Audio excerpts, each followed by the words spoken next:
सुबह सुबह नारुतो झाड़ू लगा रहा था। उसी वक्त एक लैम्बोर्गिनी आकर पेड़ के साथ धर से टकरा जाती है। नारुतो भाग के जाता है और बोलता है, मैडम आपको चोट तो नहीं लगी? सकुरा रो रो के बोलती है, मुझे तो नहीं लगी, लेकिन मेरी कार को बहुत बड़ी चोट लग गई। नारुतो बोलता है, मत घबराओ, मैं अभी मैकेनिक को कॉल करता हूँ। नारुतो कॉल करता है और बोलता है, अबे सुन, अभी जल्दी मेरे घर के पास आ, भैंस की टांग, यहाँ एक लड़की का एक्सीडेंट हो गया है। मैकेनिक बोलता है, ठीक है आ रहा हूँ, और अपनी खटारा गाड़ी लेकर चल पड़ता है। कुछ देर बाद मैकेनिक आता है, गाड़ी ठीक करने लगता है और फिर कुछ टाइम बाद गाड़ी ठीक हो जाती है। नारुतो उसे पैसे देता है और मैकेनिक पैसे लेकर चला जाता है। सकुरा बोलती है, थैंक यू, तुमने मेरी गाड़ी भी ठीक करवाई और पैसे भी अपनी जेब से दिए। चलो मैं तुम्हें ट्रिप देती हूँ। नारुतो खुशी से चमकता हुआ लैम्बोर्गिनी में बैठता है और सकुरा के घर पहुँचता है।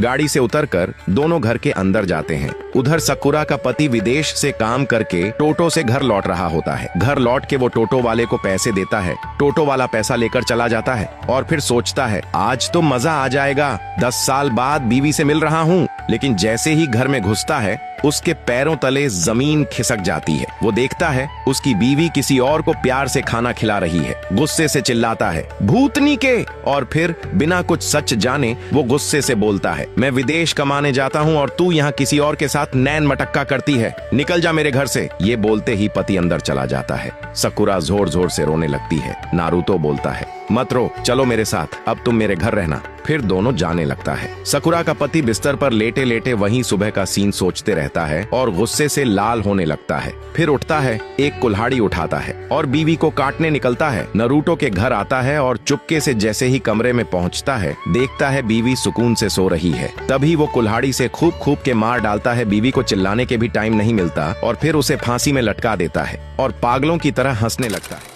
बीवी को मारने के बाद जोर जोर से हंसता है और फिर कहता है, धोखा दिया ना तूने मुझे, अब देख ये है उस धोखे की सजा। प्यार किया लेकिन वफादार नहीं रही, अब देख इश्क का अंजाम क्या होता है। फिर वो मोबाइल निकालता है और पुलिस को कॉल करता है और बोलता है, हेलो सर, सेंटोसा का हाउस नंबर 311 में एक खून हुआ है और कातिल अंदर है। उधर पुलिस अफसर चिल्लाता है, कांस्टेबल गाड़ी स्टार्ट कर, बड़ा केस हाथ लगा है। और दोनों पुलिस वाले जीप में बैठकर स्पीड से निकल जाते हैं। उधर नारुतो किसी काम से लौट रहा होता है। जैसे ही वो घर पहुंचता है, सबसे पहले सीधा सकुरा के रूम में जाता है और जो सीन वो देखता है उससे उसके पैरों तले जमीन खिसक जाती है। वो चिल्लाता है, सकुरा ये क्या हो गया, और घुटनों के बल बैठकर बुरी तरह रोने लगता है। उसी वक्त पुलिस की गाड़ी घर के बाहर पहुंचती है। इंस्पेक्टर उतरता है और कांस्टेबल से कहता है, तू बाहर ही रह और नजर गड़ाए रख, कातिल भाग न जाए। फिर वो धीरे धीरे रूम की तरफ बढ़ता है। अंदर आके इंस्पेक्टर गन निकालता है और चिल्लाता है, अबे ओ ये ओवर एक्टिंग के उस्ताद, खुद मारा और अब रो के सिंपैथी ले रहा है।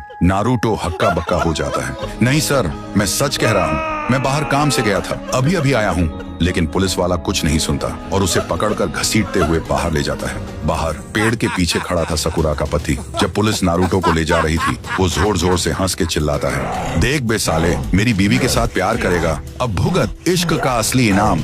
अब पुलिस स्टेशन पुलिस नारुतो को लॉकअप में डाल देती है। इंस्पेक्टर बोलता है, अब यहीं सड़ साले, बाहर की हवा भूल जा, और चला जाता है। तभी पीछे से आवाज आती है। एक बुढ़ा लोटा पकड़ के हग रहा होता है। बुढ़ा बोलता है, क्या रे छोरे, कौन सा कांड किया? नारुतो बोलता है, कांड नहीं किया बाबा, मुझ पे झूठा इल्जाम लगा है, मुझे बाहर निकलना ही होगा, मुझे असली कातिल तक पहुंचना है। बुढ़ा गहराई से देखता है और कहता है, मुझे भी 35 साल हो गए हैं यहाँ, पर एक चीज बचा रखी थी। फिर वो धीरे से जेल का एक कोने से पुरानी कुल्हाड़ी निकालता है और बोलता है, ले बेटा, यही तेरी उम्मीद है, बाकी तेरी किस्मत। और फिर रात हो जाती है। पुलिस स्टेशन में सन्नाटा, कोई गार्ड नहीं, कोई अफसर नहीं। नारुतो कुल्हाड़ी उठाता है और जेल की दीवार पर वार करने लगता है। धीरे धीरे ईंटें गिरने लगती हैं। आखिरकार दीवार टूट जाती है और नारुतो जेल से भाग जाता है और अंधेरे में गायब हो जाता है। क्या सकुरा की मौत का बदला ले पाएगा नारुतो? अगर जानना है तो कमेंट करो, पार्ट 3 चाहिए।